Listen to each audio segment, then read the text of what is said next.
Hi hello அனைவருக்கும் வணக்கம். நம்ம இன்றைக்கி நம்ம சேனலில் என்ன பார்க்க போகிறோம் அப்படின்னா, டேஸ்டியான ரவா லட்டு எப்படி குயிக்காக செய்கிறது அப்படிங்கிறத பற்றி தான் நம்ம இன்றைக்கி பார்க்க போகிறோம். இதுக்கு நமக்கு தேவையான பொருட்கள் அப்படின்னு பார்த்துட்டா, நான் 200 கிராம் ரவையை வச்சு செய்ய போகிறேன். 200 கிராம் ரவை, அதுக்கு 250 கிராம் சுகரு, ஏலக்காய், முந்திரி, திராட்சை, நெய், தேவையான அளவு பால். இதுதான் என்னோடய இன்க்ரீடியன்ட்ஸ். இப்போ ஈஸியாக டேஸ்டியாக எப்படி இந்த ரவா லட்டு செய்ய போகிறோம் அப்படிங்கிறத பற்றி பார்ப்போம். ஃபர்ஸ்ட்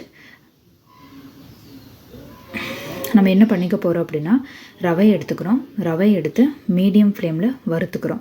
வறுத்து அந்த ரவையை பொன்னிறமாக வறுத்து அதை எடுத்து நம்ம தனியாக மாற்றி வச்சுக்க போகிறோம். இப்போ அந்த ரவையை ஆறுனதுக்கப்புறம் ஆற வச்சிடறோம். அந்த ரவையை அந்த ஆறுற கேப்பில் நம்ம ஒரு வடக்கல்ல ஒரு வானில் எடுத்துக்கிறோம். அந்த வானில் சூடானதுக்கப்புறம் அதில் நெய் ஊற்றி, அந்த நெய் ஹீட் ஆனதுக்கப்புறம் முந்திரி, திராட்சை அதில் போட்டு அது பொன்னிறமாக வந்ததுக்கப்புறம் அதை தனியாக ஒரு பவுலில் சேஞ்ச் பண்ணி வச்சுக்க போகிறோம். இது வந்துட்டு லாஸ்ட்டாக நம்ம அந்த ரவா லட்டு ப்ரிப்பேர் ஆகி வர ஸ்டேஜில் லாஸ்ட்டாக இதை நம்ம போட்டு பெசைறதுக்கு முன்னாடி இதை போடுறதுக்காக நம்ம தனியாக ஒரு பவுலில் இதையே சேஞ்ச் பண்ணி வச்சுக்க போகிறோம். நெக்ஸ்ட்டு தேவையான அளவு ஏலக்காய் எடுத்துக்கிறோம். அந்த ஏலக்காய் நமக்கு வந்துட்டு இப்போ 200 கிராம் ரவா எடுத்துக்கிறோம். அப்படிங்கிறனால தேவையான அளவு ஏலக்காய் எடுத்து அந்த ஏலக்காயை நம்ம ஒரு ஹீட் பண்ண ஒரு பேனில் வச்சு கொஞ்சம் ஹீட் பண்ணதுக்கப்புறம் ஒரு மிக்சி ஜாரில் இப்போ நம்ம வறுத்து வச்சுருக்கிற ரவை, அதுக்கு 250 கிராம் சுகரு, அதுக்கு ஏலக்காய் எல்லாத்தையும் கூட போட்டு நல்லா அரைச்சிட்றோம். ஃபஸ்ட்டு ரவையை போட்டு அரைச்சிட்றோம். ரவையை போட்டு அரைச்சதுக்கப்புறம் நெக்ஸ்ட்டு சுகரு, ஏலக்காய் இது எல்லாத்தையுமே தனித்தனியாக அரைக்காமல் ஒட்டுக்கா எல்லாத்தையும் சேர்த்து போட்டு அரைச்சிட்றோம். அரைச்சதுக்கப்புறம் இதே நம்ம என்ன பண்ண போகிறோம் அப்படின்னா, ஒரு எதில் நம்ம வந்துட்டு ரவா லட்டு செய்ய போகிறோமோ அதில் இது எல்லாத்தையும் எடுத்து சேஞ்ச் பண்ணி கொட்டிக்க போகிறோம். இப்போ தேவையான அளவு பால் எடுத்துக்கிறோம். நான் அதில் ஒரு பவுல் எடுத்துருக்கிறேன். சூடான பால் எடுத்துக்கிறேன். அந்த பால் இதை நம்ம ப்ரிப்பேர் பண்ணி வச்சுருக்கிறதெல்லாம் அதில் எடுத்து கொட்டினதுக்கப்புறம் அந்த பால் வந்துட்டு கொஞ்சம் கொஞ்சமாக நல்லா சூடான பால் கொஞ்சம் கொஞ்சமாக அந்த பாலை வந்து இதுக்குள்ளே நம்ம விட்டு கொஞ்சம் கொஞ்சமாக கிளறணும்.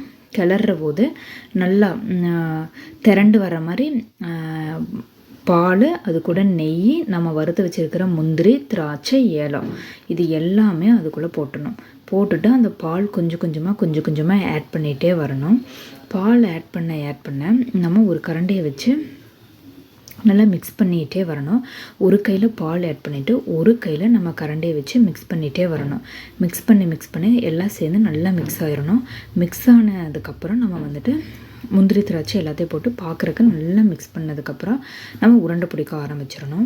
இப்போ நம்ம போட்டிருக்கிறத வந்துட்டு நல்லா எல்லாம் மிக்ஸ் ஆனதுக்கப்புறம் உருண்டை பிடிக்கணும். நம்ம போட்டிருக்கிறது இது வந்துட்டு 200 கிராம் ரவை எடுத்துருக்கோம், 250 கிராம் சுகர் எடுத்துருக்குறோம். இதுக்கு வந்துட்டு மினிமம் வந்துட்டு 20லேருந்து 22 உருண்டைகள் வரணும். சூப்பரான 20லேருந்து 22 உருண்டை பார்க்குறக்கே அவ்வளோ அழகான உருண்டைகள் வந்துட்டு ரெடி ஆயிடுச்சு. பார்க்குறக்கு நான் செஞ்சோடே எடுத்து சாப்பிட்டு பார்த்தா டேஸ்டியான ரவா லட்டு வீட்லேயே நம்ம செஞ்சாச்சு. இப்போ யாராவது கெஸ்ட்டு வந்துட்டாங்க, திடீர்னு ஒரு கெஸ்ட்டு வந்துட்டாங்க, நம்ம வீட்டில் ரவா மட்டும் இருந்துச்சுன்னா, ரவாவும் சுகர் எல்லார் வீட்லேயும் இருக்கும், அது இருந்துச்சுன்னா இந்த ரவா லட்டு ரெடி ஆயிரும். பால் மட்டும்தான். பால் ஒரு சிலர் இதுக்கு வந்துட்டு சக்கரை பாகில் ரவா லட்டு செஞ்சுருப்பாங்க, ஒரு சிலர் சக்கரை பாகில் செய்வாங்க, ஒரு சிலர் பால் வச்சு செய்வாங்க. இப்போ நான் செஞ்சுருக்கிற இந்த மெத்தட் வந்துட்டு ரொம்ப குயிக்கான மெத்தடு, ரொம்ப குயிக் அண்ட் ரொம்ப ஈஸியான ஒரு மெத்தடு, ரொம்ப சூப்பரான ரவா லட்டு. ஒரு 10 to 15 மினிட்ஸில் சூப்பரான ரவா லட்டு, டேஸ்டியான ரவா லட்டு ரெடி ஆயிடுச்சு நமக்கு. இப்போ 20லேருந்து 25 ரவா லட்டு, மினிமம் 20லேருந்து 25 ரவா லட்டு நமக்கு சூப்பராக ரெடி ஆயிடுச்சு. இப்படி தான் நமக்கு ரவா லட்டு செய்யணும். கண்டிப்பாக ட்ரை பண்ணி பாருங்கள் ஃப்ரெண்ட்ஸ். ட்ரை பண்ணி பார்த்துட்டு உங்களோட கமெண்ட்ஸை கீழே கண்டிப்பாக கொடுங்க. சூப்பரான டேஸ்டியான ரவா லட்டு, ஈஸியான ரவா லட்டு 10 மினிட்ஸில் ரெடி ஆயிடுச்சு.